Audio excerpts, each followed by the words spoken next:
우리 앞뒤 좌우에 계신 분들과 한번 인사하겠습니다. 사랑하고 축복합니다. 이렇게 인사하겠습니다. 네.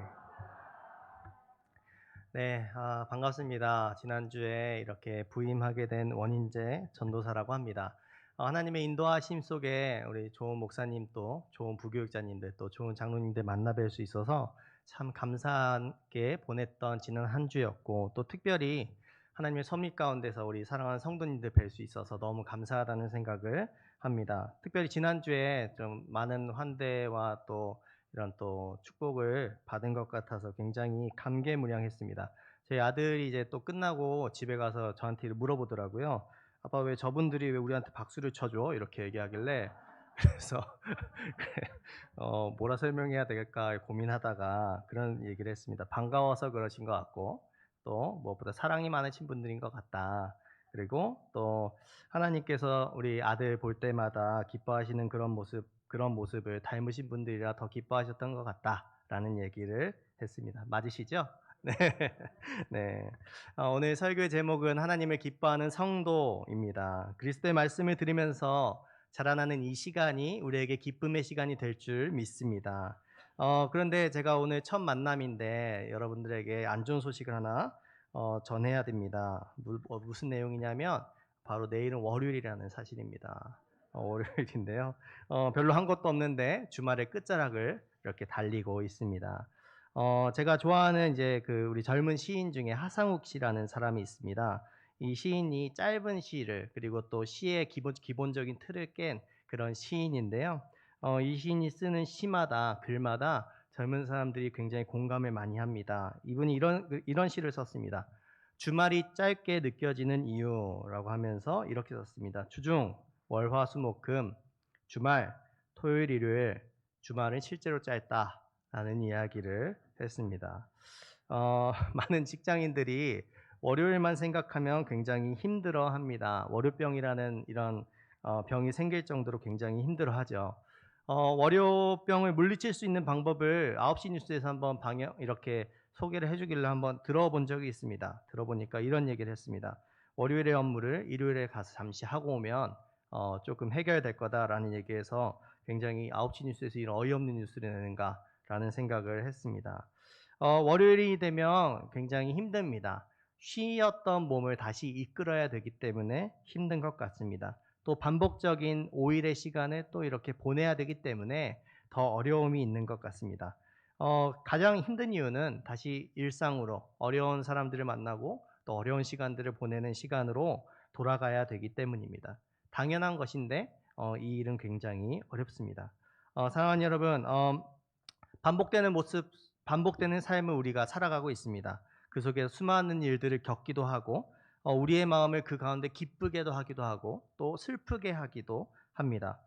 그 상황 속에서 연약한 사람의 감정은 항상 일정할 수는 없습니다. 화가 날 때도 있고 기쁨이 날 때도 있고 슬플 때도 있고 우울할 때도 있고 그렇습니다. 그런데 이런 슬픔과 우울과 수많은 어려운 그 상황들은 사실은 우리와 관계된 모든 상황을 통해서 온다는 사실입니다. 그런데 그 가운데서도 우리가 기쁨의 모습을 유지하고 지킬 수 있는 방법이 무엇인가라고 한다면, 어 하나님께서 우리를 창조하실 때 그분의 형상으로 우리를 창조하셨다라는 것이죠. 그리고 그분의 모습 속에는 성령의 어 8가지 열매, 9가지 열매처럼 사랑, 희락, 이 조이라고 하는 이 기쁨의 속성이 있기 때문에 저희도 충분히 어떤 상황에서도 기뻐할 수 있다라는 것이죠. 그래서 오늘 이 기쁨의 근원을 발견하고 영적인 회복이 있는 시간 되었으면 좋겠습니다. 두 가지를 나눌 것인데요. 이 두 가지 중에 하나는, 성도는 기쁨이 넘치는 인생을 살 수 있는 사람들이다라는 것이죠. 기쁨이 없는 인생에 사실은 우리는 기뻐하며 그리고 기뻐할 수 있는 능력을 가진 사람들이다라는 것입니다.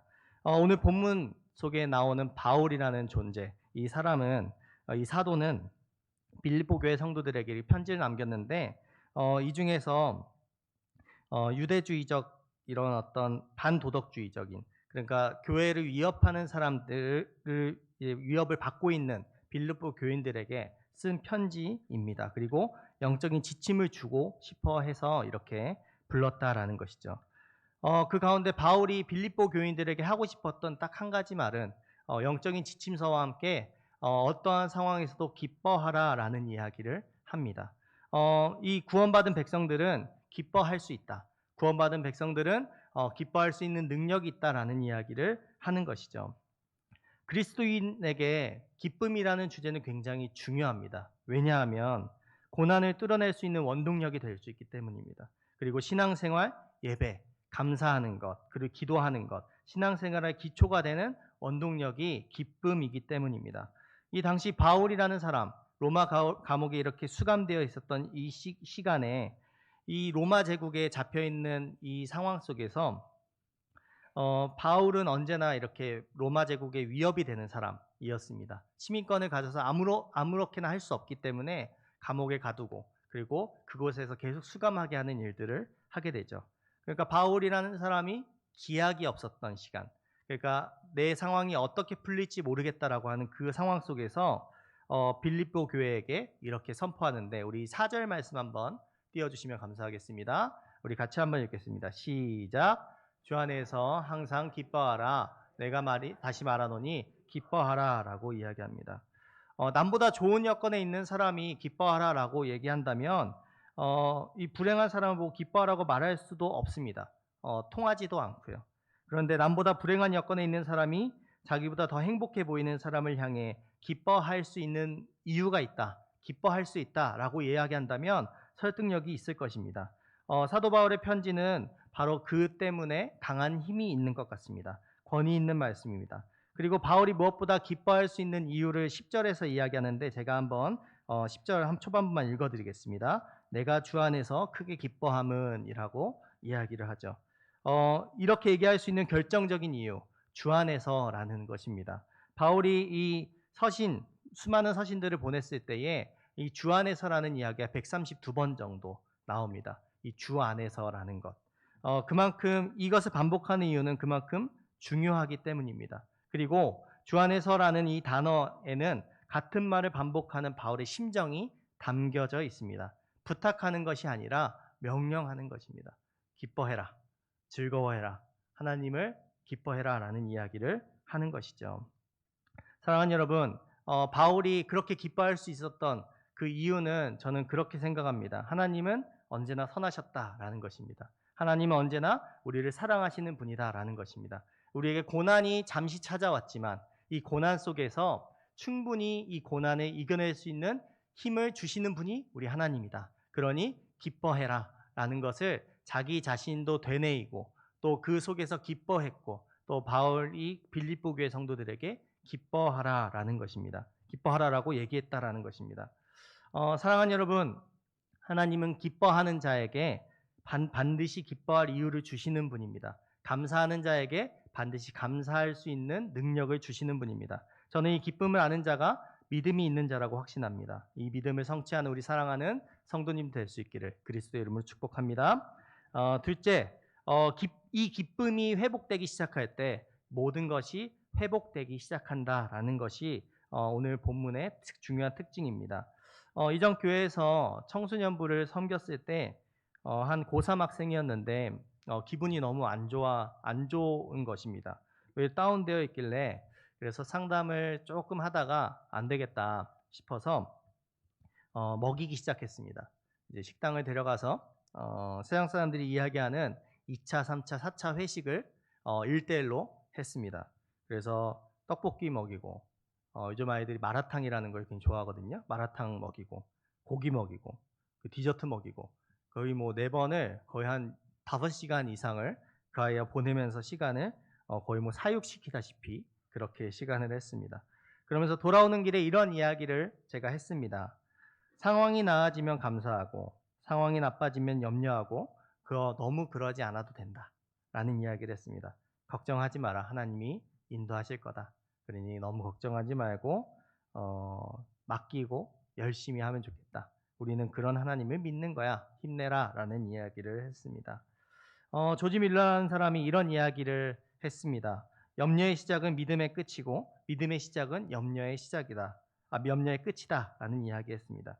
결국 이 빌립보서에 나오는 염려하지 말고 감사하고 기도하는 일에 힘써라라고 얘기하는 것처럼 염려라는 척도, 염려의 척도가 기쁨과 감사의 척도입니다. 그러니까 기쁨과 감사가 올라가면 염려는 떨어지고 염려가 올라가면 기쁨과 감사는 자연스럽게 떨어진다라는 것입니다.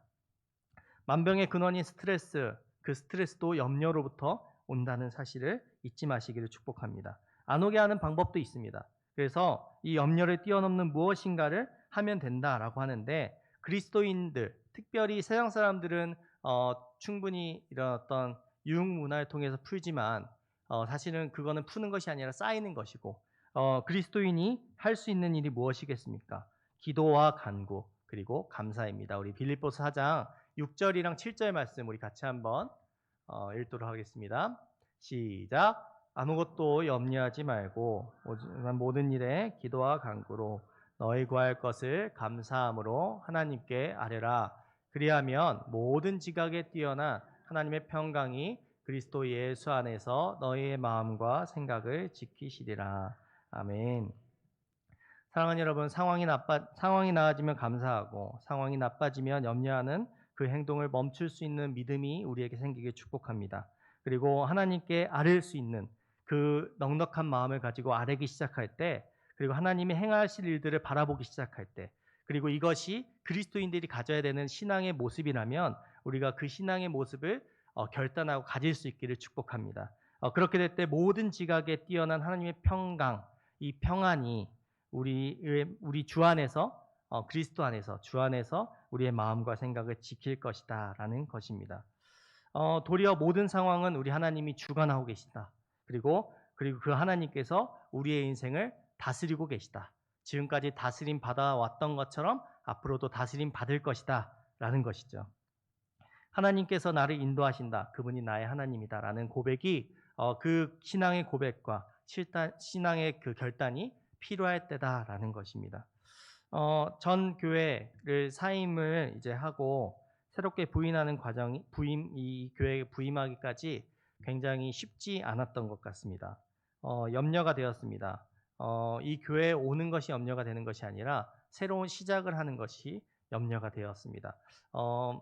아브라함의 인생을 제 인생과 견줄 수 없을 정도로 큰 위대한 인물이지만 이 익숙했던 곳을 떠나오는 것이 굉장히 어려운 일이구나라는 생각을 했습니다. 그럼에도 불구하고 제가 짧은 인생, 우리 신앙의 선배님들 또 우리 인생의 선배님들 앞에서 조금 더 짧은 인생을 살았지만 그 짧은 인생 속에서 확신하고 신뢰하는 한 가지가 있습니다. 하나님께서 내 삶 가운데 인도하신다. 내 삶을 인도하고 계신다. 그리고 지금까지 인도함 받은 것처럼 앞으로도 인도함 받을 거다. 그러니 하나님의 가치를 가지고 선택하기 시작할 때 나는 인도함 받는다라는 그 확신입니다. 그럴 믿음이 제 안에 역사하기 시작할 때 큰 두려움이 사라지고 새롭게 다시 시작할 수 있는 그 힘이 되었다라는 것입니다. 염려를 덮는 하나님의 평강, 하나님의 섭리, 하나님의 계획. 이제까지 신실하고 싶어서 저도 많이 애쓰고 신실하려고 했지만 부족했고 연약했고 그러나 제 삶을 신실하게 인도하신 우리 하나님, 그 하나님께서 하나님이 너무나 사랑하시는 이 거양교회에 보내주셔서 그것을 확신하는 그 순간에 제 안에는 염려가 감사로 바뀌고 어려움이 기쁨으로 바뀌었다라는 것입니다. 사랑하는 여러분, 우리는 세상 속에서 세상 사람들과 함께 세상을 살아가지만 세상 속에서 이 세상을 살아가는 보통 사람들과 다른 그리스도인입니다. 사람들이 염려하지만 우리는 기뻐할 수 있습니다. 사람들은 어려워하지만 우리는 즐거워할 수 있습니다.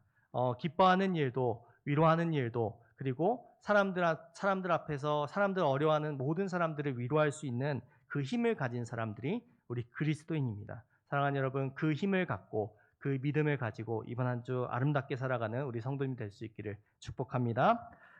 말씀을 맺겠습니다. 제가 이제 전에 살던 집에서 유치원까지 걸어서 한 3분, 4분 정도 되는 거리였습니다.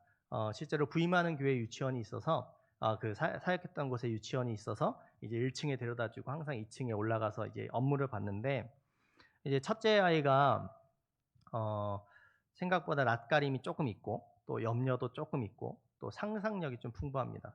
그래서 이 골목길이지만 차들이 많이 다니는 곳이어서 항상 손을 붙잡고 이렇게 지나가거든요.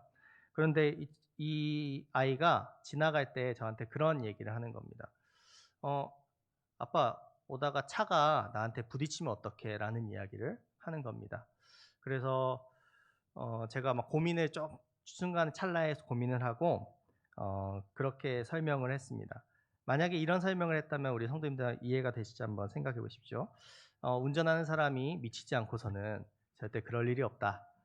그리고 운전하는 사람이 핸들을 확 꺾어서 그렇게 하면 그럴 일도 없을 거다. 걱정하지 말고 걸어가라라는 설명이 7살 아이에게 될까라는 생각입니다. 되지 않겠죠. 제가 딱 한마디 했습니다. "걱정하지 마. 아빠가 지켜줄 거야. 오면은 아빠가 저 가로 이렇게 보내주고 아빠가 이렇게 하면 되지. 그리고 그런 차는 별로 없어. 걱정하지 마."라는 이야기로 했습니다. 그러니까 이 아이가 단번에 알아듣고 "아 그렇구나. 아빠 그렇구나." 이렇게 얘기를 했습니다. 사랑하는 여러분, 우리의 신앙은 설명으로 자라지 않습니다. 우리의 신앙은 믿음으로 자랍니다. 어떤 상황에 우리 담임 목사님 오늘 오전에 설교해 주셨던 것처럼 "나는 감사하리라." 그리고 "불평이라는 단어는 내 사전에서 지우리라."라는 얘기처럼 저도 이 말씀에 적용을 해 봤습니다. "나는 기뻐하리라." 염려라는 단어는 내 사전에서 지우리라라는 이야기. 이번 한 주의 상도 한 주 가운데 우리 성도님들의 삶이 어렵고 힘들고 또 어쩌면 좋을지도 모르겠는 우리가 한 치 앞을 예상할 수 없는 이 한 주를 보내실 텐데 그 순간순간 보낼 때마다 우리 하나님이 나를 인도하고 계셔. 우리 하나님이 나를 이끌고 계셔. 우리 하나님께서 나를 너무 사랑해.'라는 그 고백으로 염려는 사라지고 기쁨과 즐거움이 충만한 그런 우리 사랑하는 성도님 될 수 있기를 축복합니다. 염려가 올 때 '하나님 나와 함께 하신다. 나를 인도하신다. 나와 동행하신다.'라는 그 믿음이 믿음으로 살아가는 우리 성도님 될 수 있기를 축복합니다. 제가 한번 기도하겠습니다.